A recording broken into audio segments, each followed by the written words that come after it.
if you have time. What is pursuing you is what determines how you run. Is that true? If a chicken is pursuing you, you can run carelessly, but if a lion is pursuing you, you will run with the energy of an athlete.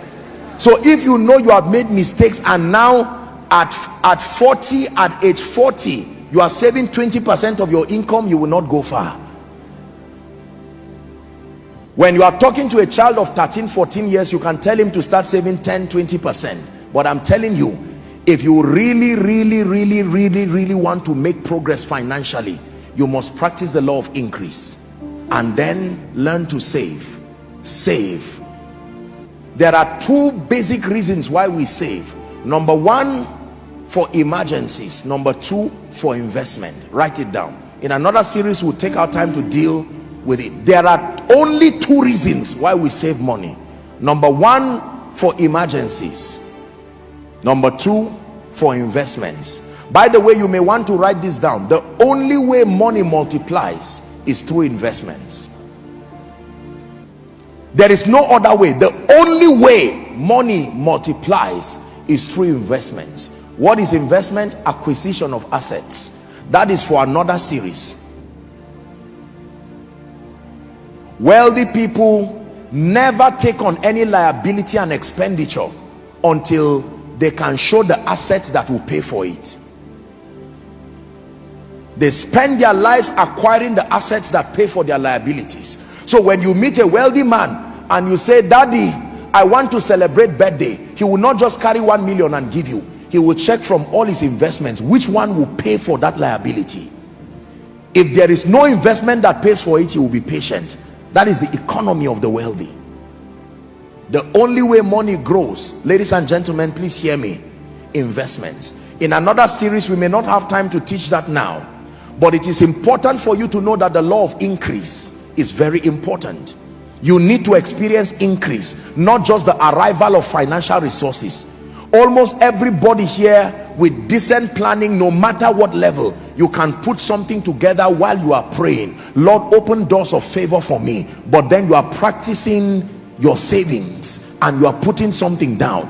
God can now open a door for you, and then you have abundant financial resources.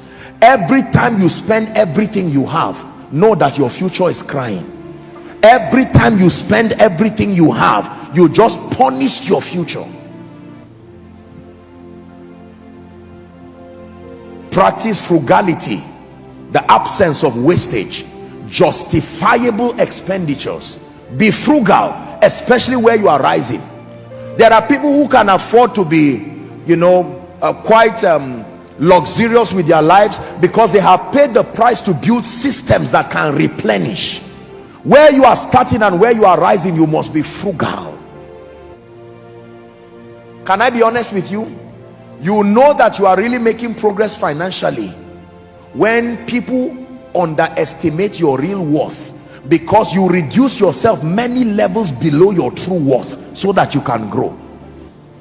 People should not be able to look at you and estimate and say, "You are 10 million, you are 1 billion, you are 500 million, you are 200 million, you are 500,000. No, you should leave many layers below your true worth as a sacrifice to truly get to the wealthy place.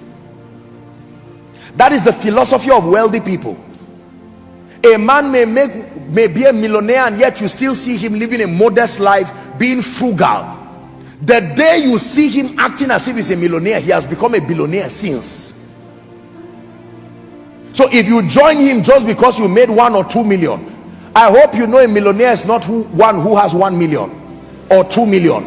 No, a millionaire is one who has relationships that can maintain that level, intelligence that can maintain that level, systems and structures that can replenish at that level, and then financial resources that is at least 10 million. If not, you are not a millionaire. So you see all this philosophy of 1 million or 1.5, and we say we are millionaires, then we say we have made it, and then we crash back to 100,000 again as a punishment for not learning. We start again and we repeat the same mistake. Life is a brutal teacher. It will teach you as many times as you need to learn. Painful teaching tonight.